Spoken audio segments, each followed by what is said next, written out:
I was listening and I was like, what is TOL? And then you guys finished it. So thank you for clearing that up. But oh my gosh, it's so nice to see so many welcoming, kind people. Really, this is, I hate to say it's a rarity, but it seems as if it's gone that way. I'm sure some of you might have even seen the whole San Francisco fiasco, where I was actually held for ransom for 3 hours at this university. I was physically assaulted. And when I say ransom, they were literally negotiating with the dean of students money. They said I needed to pay them if I wanted to make it home safely. And I was like, oh my gosh, why is the dean of students actually negotiating if I make it home safely? So it's really nice to see smiling faces. But a little bit about me. I graduated from the University of Kentucky last year, where I majored in human health sciences and health law with every intent on being in dental school this year. Clearly, I am not working on teeth. I decided that, I realized that dental school will always be there, but the relevance and the importance behind this issue that I'm here to talk to you guys about won't always be there. And I understand what's at stake if someone doesn't fight for it.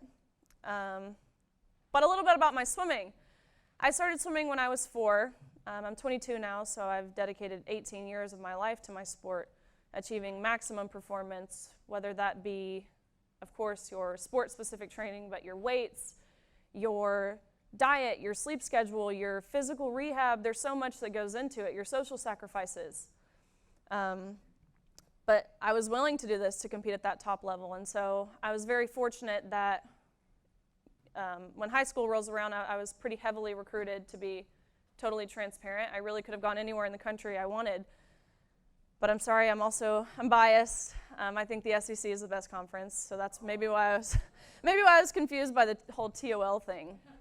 But my dad, he was an SEC football player. My mom, she was a Division I softball player. All my uncles played in the SEC, and so I thought I was going to be a Florida Gator.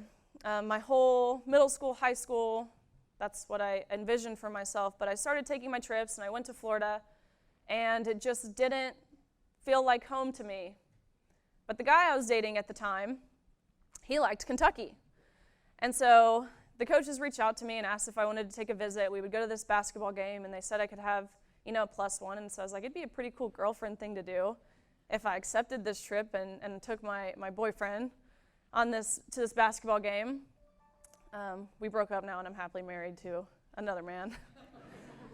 But truthfully, I had no intention of liking this school. But I fell in love. I fell in love with the university, the resources there outside of just the athletics, the coaches, the team. There was so much about it that I just loved.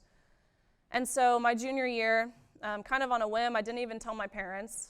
I just called the coach and I said, hey, I want to come here. And he was like, you do? And I was like, yes, of course. But looking back, I couldn't be more grateful for my experience there. And so that rolls around freshman year, and I, of course, worked hard my whole life. Middle school, high school, you're practicing before school, you go to school, you go right back to practice after school, you shovel your food down in the car, you go home, do your homework, ice your shoulder, go to bed, do it all again the next day. But my freshman year, that was like a whole new experience, because we started practicing 6 hours every single day in the water, 3 hours before 8 a.m., so it was a lot of adjusting.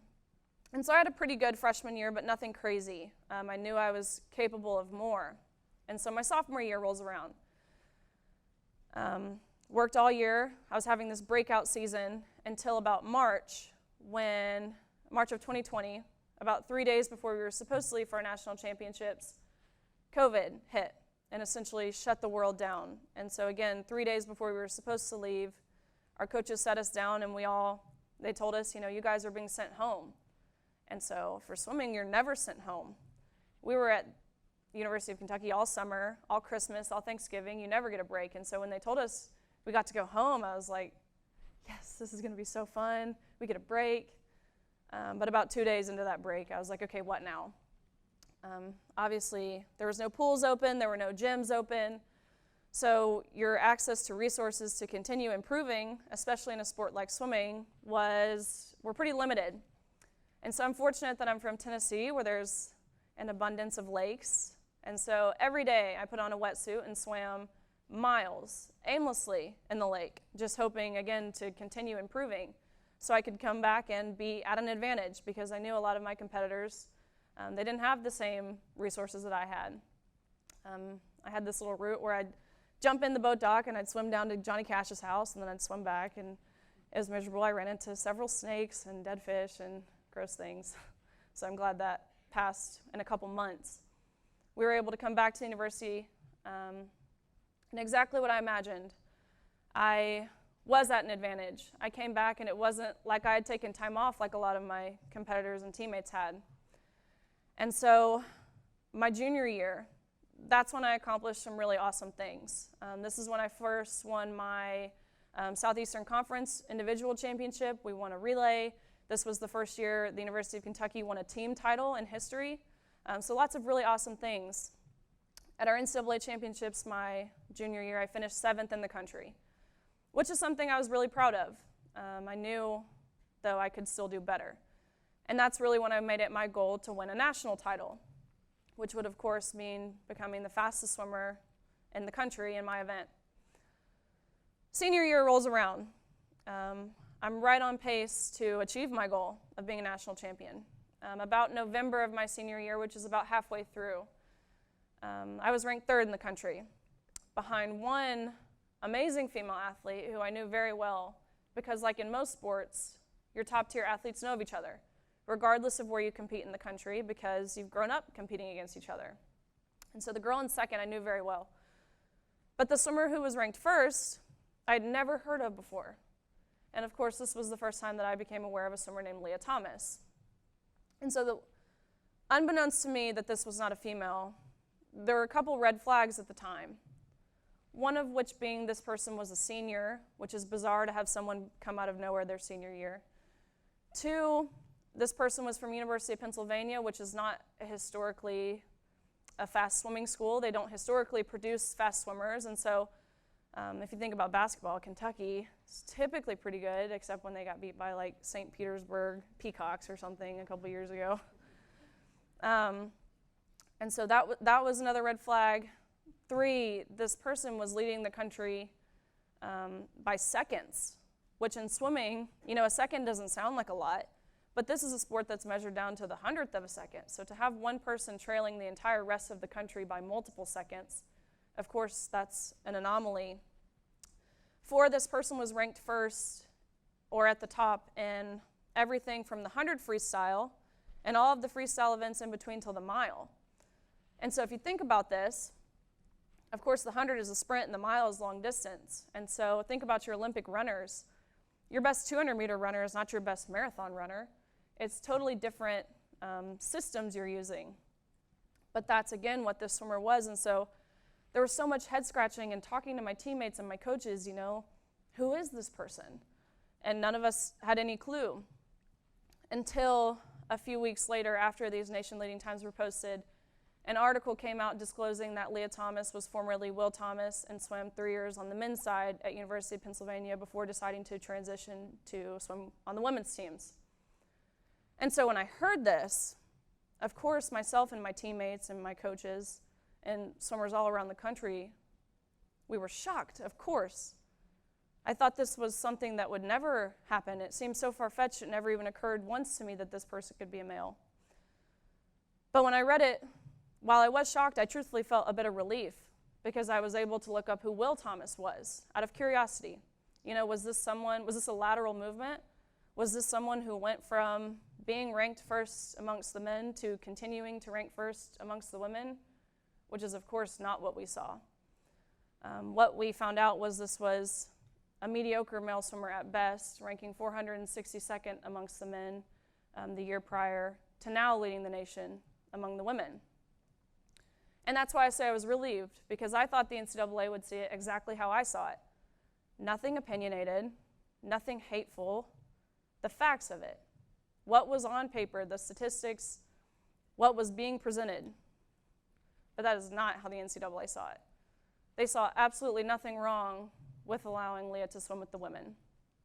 And so it's impossible to speak for every single female on that pool deck, and I don't claim to speak for every single girl.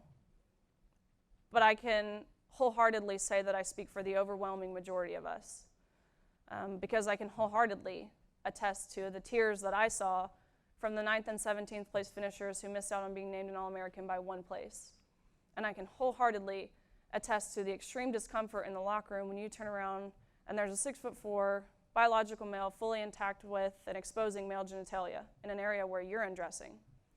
And I can wholeheartedly attest to the talks and grumbles of anger and frustration from these girls who, just like myself, had worked our entire lives to get to this meet.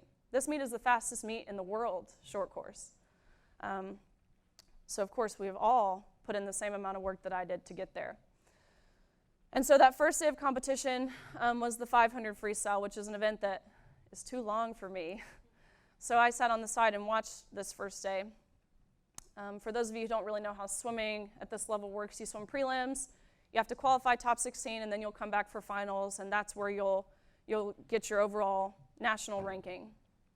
And so I'm watching in the morning, and there's several heats, 8 lanes per heat, and so I'm watching, and this girl who had just swam in one of the earlier heats, she was a 5th year, she's from Hungary, she came over to the US to swim. Because of COVID, we got an extra year of eligibility, and why someone would take it, I don't know. But she did, and I asked her, why did you take this year? And she said, I wanted to be an All-American. From Virginia Tech, her name's Reka, so she's standing next to me, she's all out of breath, and she's watching the scoreboard, watching this last heat to see where she would rank. Leah Thomas is in this last heat. Of course, Leah Thomas destroys all the women, again, by multiple seconds. Reka looks at the board and saw she got 17th. And so I knew of her, but we didn't know each other well. But she grabs my hand, and she looks at me crying, tears strolling down her face, and she says, I just got beat by someone who didn't even have to try. And that is when my feelings shifted, because up until this point, I just felt kind of frustrated with the NCAA. How could they allow this? How could this be something they saw being, I know they saw it as blatantly unfair and still allowed it, with us being the collateral damage. But at this point, that's when my feelings shifted to heartbreak. I just felt like I'd been punched in the gut when I saw how someone who was directly impacted by this, how it affected her. And of course, that night we came back and watched finals, and Leah Thomas, again, won a national title, beating 3 U.S. Olympians, American record holders, the most impressive female swimmers this country's ever seen, again, by seconds. Even the time Leah went last year would have beat all of the women in the country this year. But that next day, we come back. This was the day that Thomas and I raced in the 200 freestyle. We swam that morning. We both qualified top 8. We come back. We swim that night. And almost impossibly enough, we tied. So we went the exact same time down to the 100th of a second, which I'm not going to say that never happens in swimming, but that's pretty rare to tie like that. I think our time was 1 minute, 43 seconds, and 52 100ths or something like that. And so after we tie, we get out of the water and we go behind the awards podium where you're marched out and you hold this little dinky wooden trophy and everyone claps and you're named an All-American. And so we go back there and the NCAA official looks at both Thomas and myself and says, great job, you guys tied. We don't really account for ties. We have 1 trophy and that trophy goes to Leah. And so I was of course taken aback by this and I asked, look, I know we tied, I know there's 1 trophy, but what's your thought process here on giving the trophy to Leah? And he says to me, he wasn't prepared to answer this question because no one had questioned anything they'd done thus far. And so he kind of stumbled on his words and he was like, we're just doing this in chronological order. And I said, okay, well, what are you being chronological about? Because we tied, and technically G comes before T, but whatever. And he says, well, Leah has to have the trophy for photos. You can pose with this one, but you'll give it back and you go home empty-handed and Leah takes the trophy home. And so that is when I realized I was done waiting for someone else to speak up. Because up until this point, I was waiting for a coach or a parent or another swimmer or someone within the NCAA, someone with some sort of political power, someone who was supposed to be protecting us to protect us. But that's not what we were seeing, and then it finally hit me that if we as female athletes weren't willing to stick up for ourselves, how could we expect someone else to stick up for us? And so that's really what thrusted me into this position. But a couple more things I want to touch on about this meet that I think the media has done a pretty poor job covering. I know I mentioned the locker room, but I want to hit on it again because from the perspective of someone who was in this environment, it felt like betrayal. It felt, of course, it's belittling, it's awkward, it's embarrassing, it's uncomfortable to share a changing space with someone of the opposite sex. But we were not forewarned we would be sharing this changing space. The NCAA never asked for our consent. We, as females, did not give our consent. And so I'll kind of set the scene of what a swimming locker room looks like. First of all, it's not necessarily a place of modesty. I mean, these suits you put on, they're teeny tiny, it looks like, outside of the water. It's a miracle we can even fit in them, but you poke and prod and really shove all your skin rolls into the suit. And it takes about 15 minutes to put on these suits, 15 minutes of which you're fully exposed. And it's also a place of buzzing and chatter, and you get to see your friends from all over the country who you haven't seen in all year. So it's a very buzzing place. The room got dead silent when you turn around, and again, there's someone who, a 22-year-old male, 6'4", fully intact and exposing male genitalia. And so, again, not being forewarned we would be sharing this changing space, I immediately left the locker room. And I went up to one of the officials on the pool deck and I said, hey, you know, I understand the rules for the competition, which was just 12 months of hormone suppression, which we know is not enough to mitigate male advantage. But I said, you know, we understand the rules of the competition, but what were the rules that allowed us to share a changing space with someone of the opposite sex? And he said, word for word, he said, oh, we actually got around this by making locker rooms unisex, which meant, I was sitting there, I'm like, unisex.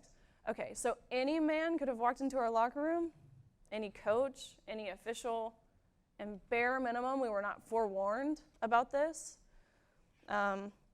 So that's what that piece looked like. But there's another piece I want to touch on that, again, I think the media has done a very poor job covering, which perfectly highlights how this puts the women's category in jeopardy.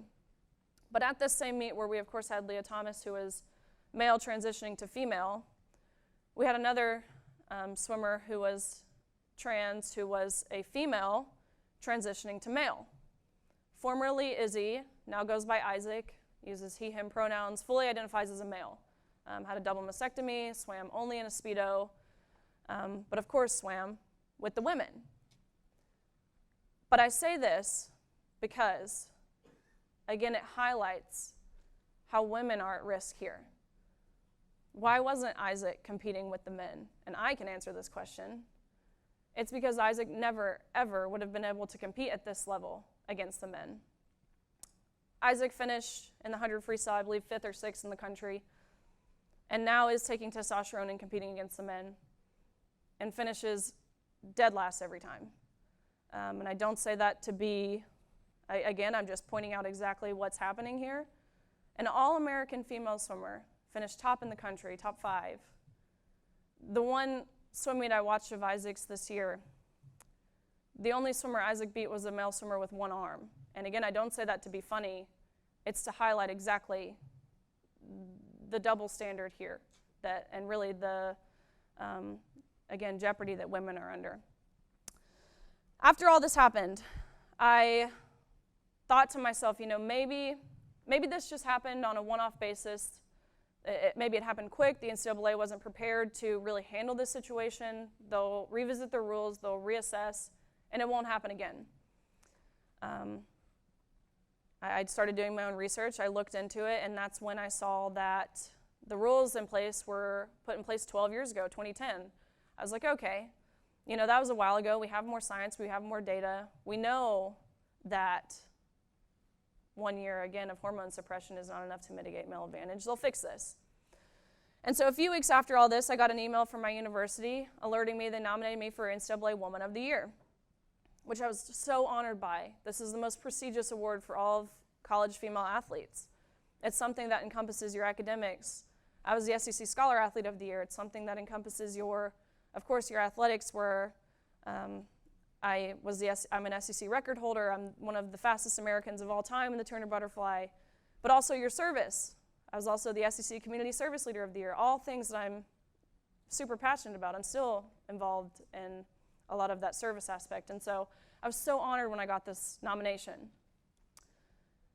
Until a full list of nominees was released, and NCAA Woman of the Year was not exclusive to just women. Leah Thomas was also nominated for this award, to which instantly devalued the award to me, the nomination. And so that's when I realized how silly it was for me to even remotely give the NCAA grace. I called my athletic director, and I told him, you know, this is what happened. This is how we feel, we being my teammates at University of Kentucky. And I said, how do you feel if I take a public stance on this? And he just responded back with, Riley, we love you. We support you. He said, I would back you on any stance you took. Speak your heart. He said, stay true to your convictions. He said, don't worry about painting the university in a bad light. We're behind you. And I thought nothing of it, really. I just kind of hung up the phone and was like, okay, thanks. But I'll touch on this in a minute. Oh my gosh, that is such a rarity. I had no idea. I thought that's exactly how any student athlete would be treated by someone, again, who was supposed to be protecting them. But that is so far from the truth. But that's exactly what I did. Swimming is not a sport that garners lots of media attention. We don't have to lie. But that meet, there was a lot of media attention. There were reporters who were desperately reaching out to people's social media. They would find your name on the heat sheet, and they would find your Instagram, and they were hoping someone would give them a quote, to which everyone was terrified. My inbox was full, and so I picked this one reporter, and I kind of reluctantly decided to talk with her. And the story really blew up, I think, for a couple reasons. One being everyone loves sports. It's not as boring as a lot of the things in the media, like the economy or like other stuff. So I think that's the reason it resonated with everyone. Two, people saw the severity of what we as female athletes were dealing with. And so that Daily Wire interview very quickly turned into Fox News and lots of different right-wing media outlets, which was great. I felt like I was getting my story out, but very quickly I felt like I was preaching to the choir. All the old men who watch Fox agree with me. Sorry, old men in the room. My dad is one of them. But they all agreed with me. How could I get in front of people who don't agree with me? That's the people who need to hear this. And so I started reaching out to CNN, I started reaching out to MSNBC, ABC, all of the different local left-leaning outlets, to which, of course, they were reporting on the topic. So I figured they would be interested to hear my perspective. But every single one of these platforms, these media outlets, said to me, we don't want to give you a platform to spread hate, yet continued talking about the matter, just one-sided. And this was hard for me because I very quickly got labeled as this right-wing grifter, naturally right. But how could I get in front of, again, people who don't agree with me? My parents always told me to either put up or shut up. You know, you can complain all you want, you can whine all you want, but unless you're willing to do something to enact changes, then stop complaining, really. And I began to feel like I was complaining, so I'm sure a lot of you were sick of hearing my voice and face too. And that's when I started getting involved on the legislature side, traveling to different states to testify. Even tonight, I'm flying to Raleigh, North Carolina to go testify in North Carolina tomorrow. And then I'm going to DC on Thursday to do the same thing at the federal level. I started doing this, talking to colleges, universities, where open dialogue should be encouraged. Again, that was not my experience at San Francisco. But this is where we come together to have these conversations, meet new perspectives, discuss and decide what we can do moving forward that would be beneficial for the people involved. And while the fight is nowhere near being won, there are lots of good things being done to combat this. One of those being there are 20 states thus far that have passed some sort of fairness in women's sports bill, 15 of which protecting the collegiate level. I know I mentioned the federal level. I'm sure some of you have seen this week the Biden administration, what they're doing with Title IX. They're trying to totally rewrite it to where it's no longer preventing discrimination on the basis of sex. It's now preventing discrimination on the basis of gender identity. So what this means is men could join sororities. Men could have full access to any changing space, restroom, locker room on campus. Of course, could take women's athletic and academic scholarship. In this new rewrite, it's actually sexual harassment to misgender someone. It's not sexual harassment for someone of the opposite sex to be parading around your locker room with their opposing genitalia exposed, but it is if you misgender them. World Athletics and FINA, they're both sports-specific organizations that have taken a good approach and said if you've gone through male puberty, you cannot compete against women. So all good things. Little steps, I'm appreciating the little steps to get to the bigger picture. I really briefly wanted to touch on the silencing piece and what this looks like, because again, it feels as if, I'm sure for a lot of people, that I've been a lone voice in this, but I know I'm not. Again, like I mentioned, I'm speaking for the overwhelming majority of female athletes, but they're terrified. Leah Thomas's teammates I've kept in touch with throughout this past year. It's truly chilling to know what they went through with their university trying to suppress their voices. They were told that they cannot, or their school has already taken their stance for them. They were told, you will never get into grad school, you will lose all your friends, you will never get a job, you'll lose your scholarship if you speak out. These girls, when they were uncomfortable in the locker room, they sent an email to their administration expressing their discomfort. Their administration responded back with, if you feel uncomfortable seeing male genitalia in the locker room, here's some counseling resources that you should seek. They were forced to go to mandatory LGBTQ education meetings every week to learn about how, just by being cisgender, they were oppressing Leah Thomas. So these girls, they were intimidated, they were emotionally blackmailed into silence. What it looks like for parents.